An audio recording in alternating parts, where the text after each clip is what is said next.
చేసినటువంటి అభివృద్ధి ఉందో దాన్ని కన్వీనియంట్గా పక్కన పెట్టేసి నువ్వు చేయనటువంటి దాన్ని నేను చేసినటువంటి అభివృద్ధిగా చెప్పుకోవడం అంటే అది నీ సీనియారిటీ, అది నాకున్నటువంటి అనుభవం చెప్తే చేయగలిగేది ఏమీ లేదు. నువ్వు ఇవ్వండి ఇచ్చినటువంటి వాడిని గురించి మాట్లాడకుండా నేను శ్వేతపత్రం విడుదల చేశాను అని అంటే అది వైట్ పేపర్ అవుతుందా బ్లాక్ పేపర్ అవుతుందా ఒక్కసారి నువ్వు ఆలోచన చేసుకోవాల్సినటువంటి పరిస్థితి. అందుకే చెప్తున్నావు, జగన్మోహన్ రెడ్డి గారి హయాంలో నీ హయాంలో నువ్వు దిగిపోయేటప్పటికి 63,675 మిలియన్ యూనిట్లు నేను చెప్పినట్టుగా ఉంటే దాదాపుగా దానిని 2023-24 నాటికి 80,151 యూనిట్లకి ఈరోజు మనం ఆ డిమాండ్ని పెంచుకోగలిగాం. అంటే దాదాపుగా 25% డిమాండ్ పెరిగింది. సగటున వృద్ధి రేటు చూస్తే సంవత్సరానికి 4.7%. జాతీయ వృద్ధి రేటు 4.9% ఉంటే 2019-2024 మధ్య జగన్మోహన్ రెడ్డి గారు దాదాపుగా దానికి సంబంధించి ఆయన తీసుకున్నటువంటి నిర్ణయాల వల్ల సగటున వృద్ధి రేటు సంవత్సరానికి 4.7% పెరిగింది. అంటే నీ హయాంలో 1.9% ఉంటే దాదాపుగా 4.7% అయింది. మొత్తం మీద నీ హయాంలో 7.6% పెరిగితే అది 25% వరకు దాదాపుగా పెరిగింది.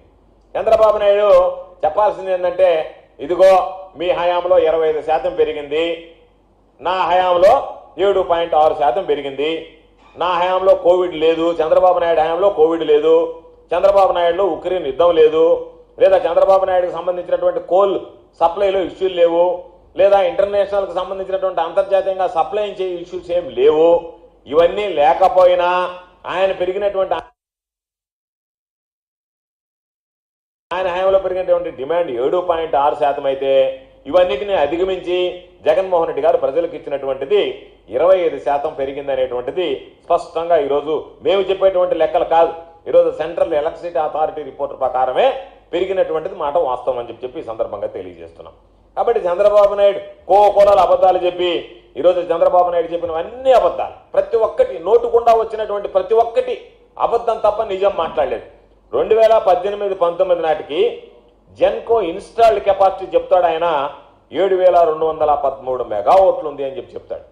కానీ ఆ రోజు జెన్కో యాన్యువల్ రిపోర్ట్ ప్రకారమే జెన్కో వాళ్ళ లెక్కల ప్రకారమే ఆయన చెప్పినటువంటి 7,213 మెగావాట్లు అని చెప్తే అది వాస్తవానికి 5,613 మెగావాట్లు మాత్రమే. నువ్వు చెప్పినటువంటి విధంగా 7,213 మెగావాట్లు కాదు, 5,600 అని జెన్కో వాళ్ళ రిపోర్ట్లో వాళ్ళు పొందుపరిచినటువంటిదే. ఎందుకు చంద్రబాబును నువ్వు లేనిది ఏంటంటుగా ఏదో నువ్వు చెప్పాలనుకున్నటువంటి దాంతో భ్రమలు సృష్టించి ఈ రికార్డ్ అంతా ఎవరి దగ్గర ఉండదులే, నేను ఆడిందే ఆట పాడిందే పాట, కాబట్టి ఇక్కడ వచ్చినటువంటి మీడియా మొత్తం నేను చెప్పింది రాసుకొని పోతారు తప్ప దీన్ని వాస్తవాలు ప్రజలకు తెలియజేయాల్సినటువంటి అవసరం లేదు, కాబట్టి నేను అబద్ధాలు మాట్లాడేసి వెళ్ళిపోతే ఆ అబద్ధాలు ప్రజల్లోకి వెళ్ళిపోతే దానికి సంబంధించినటువంటి కొంత అనుకూల మీడియా ప్రచారం చేస్తే సరిపోతుందనేటువంటి దుర్మార్గం అనేటువంటి ఆలోచన తప్ప ఈ వాస్తవాలు కాదు అని చెప్పి నువ్వు ఆధారాలతో సహా నిరూపించే రోజు నీ ప్రభుత్వం ఉంది. కాబట్టి గత ప్రభుత్వంలో పంపిణీ సంస్థలకు సంబంధించి ట్రాన్స్కో కానీ జెన్కో కానీ అప్పుల విషయంలో కూడా మాట్లాడదాం, దాని గురించి కూడా మాట్లాడాడు. జగన్మోహన్ రెడ్డి గారికి పరిపాలన చేతకాలేదు కాబట్టి అప్పుల కుప్ప చేశాడు అన్నాడు. నువ్వు ఎంత సమర్థవంతుడువో, నీ పరిపాలన ఏ విధంగా ఉండిందో, నువ్వు ఎన్ని అప్పులు చేసావో, నీ హయాంలో ఎంత అప్పులు కుప్పలయ్యాయి అనేటువంటి దాని గురించి కూడా మనం మాట్లాడుకోని వస్తే 2014 మార్చి నాటికి బకాయిలు ఎంత ఉన్నాయి? 29,551 కోట్లు ఉన్నాయి. అంటే నువ్వు ముఖ్యమంత్రి అయ్యేటప్పుడు, రాష్ట్ర విభజన జరిగి నువ్వు ముఖ్యమంత్రి అయ్యేటప్పటికి మనకు వచ్చినటువంటి అప్పుల వాటా 2014 మార్చి నాటికి 29,551 కోట్లు.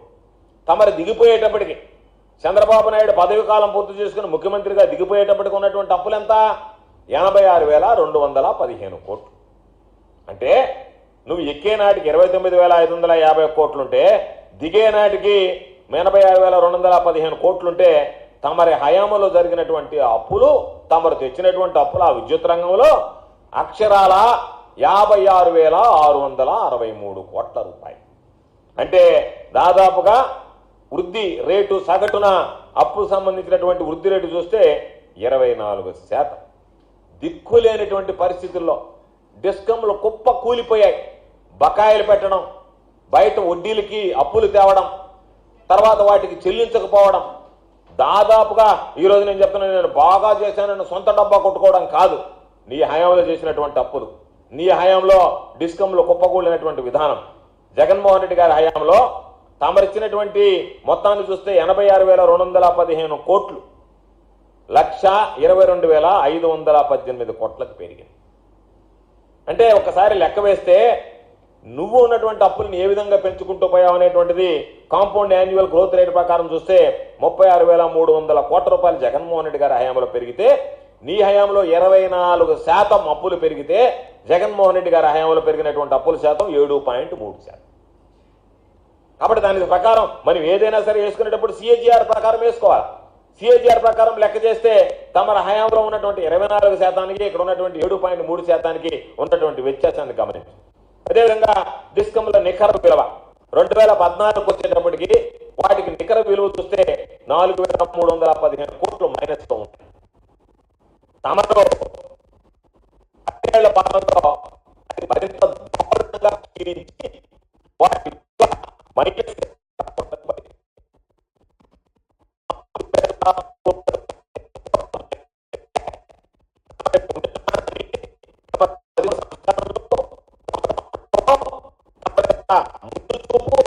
దృష్టి ఈ సమాజానికి వెలుగులు నింపాలన్నటువంటి తమ నిర్ణయాలు మైనస్ 20,000 కోట్లకు చేర్చారు.